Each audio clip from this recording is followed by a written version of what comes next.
Praise the Lord. கர்த்தருடைய நாம் இந்த காலவேளையில் மகிமைப்படுவதாக நாம் இணைந்து ஆண்டவருடைய பாதத்தை இந்த காலையை தொடங்க உதவி செய்த தேவனுக்காய் நன்றி செலுத்துகிறேன்.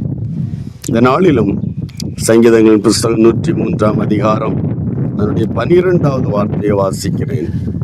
மேற்குக்கும் கிழக்குக்கு எவ்வளவு தூரமோ அவ்வளவு தூரமாய் அவர் நம்முடைய பாவங்களை நம்மை விட்டு விலக்கினார்.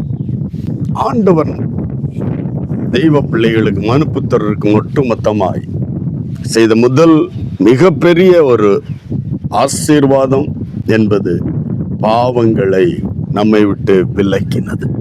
பாவங்களை மன்னிக்கிறார்.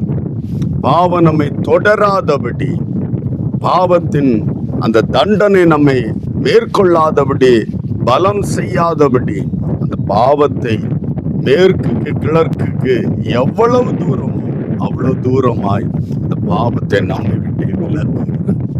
இந்த அருமையான பாக்கியம் இல்லையானால் அந்த பாவ பாரம், ஒரு தவறு செய்துவிட்டு அந்த குற்ற உணர்வினால் எத்தனையோ சமாதானம் இழந்திருக்கும் போது எத்தனையோ பேர் ஆமீன் சந்தோஷத்தை இழந்து ஆமீன் உலக வாழ்க்கையை முடித்து கொள்ளத்தக்கதான அந்த சூழ்நிலையை திருப்பி அனுப்பப்படும் போது இந்த காலை வேளையில உனக்கு ஒரு சமாதானம் தந்த ரகசியம் என்ன தெரியுமா? உன் பாவங்கள் உன்னை விட்டு கிழக்குக்கு மேற்கு எவ்வளவு தூரமோ அவ்வளவு தூரம் விலக்கினார். இந்த காலை வேளையில சந்தோஷத்தோடு ஹல்லேலூயா. மனிதர்கள் எத்தனையோ பிரயாசங்களை எடுக்கிறார்கள். பாவ மன்னிப்புக்காக ஆண்டவர் இயேசு சிலுவையில் சிந்தின இரத்தத்தினால் நம்மை கழுவி தூய்மைப்படுத்தி ஆமே இனி அதை நினையாதிருப்பேன் என்று சொல்லத்தக்கதாய் ஆமே நம்மை விட்டு விலக்கினார். இந்த கால வேளையில ஆமே அந்த பாவ சுமை அகன்றாலே ஒரு மனிதனுக்கு சந்தோஷம். அதைத்தான் ரட்சிப்பின் சந்தோஷம் என்று வேதம் சொல்லுகிறது. அந்த சந்தோஷம் எப்படி வருகிறது என்றால் நம்மை விட்டு அந்த பாவத்தின் தண்டனையை நம்மை விட்டு விலக்கினார். ஹல்லேலூயா.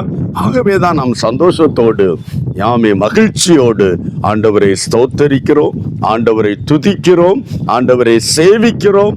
நெருக்கடியானாலும் பிரச்சனைகள் வந்தாலும் ஏன் பிடிச்சு நிற்கிறோம் தெரியுமா? அந்த தெய்வீக சந்தோஷம். ஹல்லேலூயா. இந்த கால வேளையில அந்த சந்தோஷத்தை பெற்றுக்கொண்ட தெய்வ பிள்ளைகளுக்காய் ஆண்டவருக்கு நன்றி செலுத்துகிறோம். இந்த வார்த்தையை நாமே பாவ பாரத்தோடு குற்ற உணர்வோடு நீ கேட்கிறாயானால் இன்றைக்கு ஆண்டவரே இந்த இரத்தத்தால், கிறிஸ்து இயேசுவின் இரத்தத்தால் என்னையும் கழுகி என்னுடைய பாவத்தையும் கிழக்குக்கு மேற்கு எவ்வளவு தூரமோ அதே அந்த அளவு என்னை விட்டு அந்த பாவத்தை நீக்கி போடுங்கப்பா என்று தேவ சமூகத்தில் ஜெபி. உனக்கு இந்த அற்புதத்தை கர்த்தர் செய்வார். தெய்வீக சமாதானம் உன்னுடைய இருதயத்தை நிரப்பும். ஆண்டவரை நோக்கி பார்க்கலாம், ஜெபிக்கலாம். நல்ல தகப்பனே, இயேசுவின் நாமத்தில் இந்த காலவேளை என்னோடு இணைந்து ஜெபிக்கிற எல்லா தெய்வ பிள்ளைகளுக்காய் துதிக்கிறோம். உலகத்தின் பாவத்தை சுமந்து தீர்த்த எங்கள் அன்பு தெய்வனே, ஆமை யார் யார் உம்மை நோக்கி பார்த்து விசுவாசத்தோடு உம்மை நோக்கி கூப்பிடுகிறார்களோ என்னுடைய பாவங்களை மன்னியும் என்று என் ஆண்டவரை நோக்கி கேட்கிற எல்லா இருதயங்களிலிருந்தும், புத்தி மண்டலத்தில் இருந்து, அவனுடைய வாழ்க்கையிலிருந்து என் ஆண்டவர் எல்லா பாவங்களையும் கிழக்குக்கு மேற்குக்கு எவ்வளவு தூரமோ அவ்வளவு தூரம் நீ அகற்றுகிறீர் என்ற அந்த வார்த்தைக்காக நன்றி. இதை கேட்கிற எல்லா இருதயங்களையும், ஜெபிக்கிற எல்லா உள்ளங்களிலும் ஆமேன் இந்த வார்த்தை ஆம் என்றும் ஆமேன் என்று உறுதிப்படுத்தி ஆண்டவர் தெய்வ சமாதானத்தால் நிரப்புவீராக. தெய்வீக சந்தோஷம் இருதயங்களை பூரிப்பாக்கட்டும் அப்பா.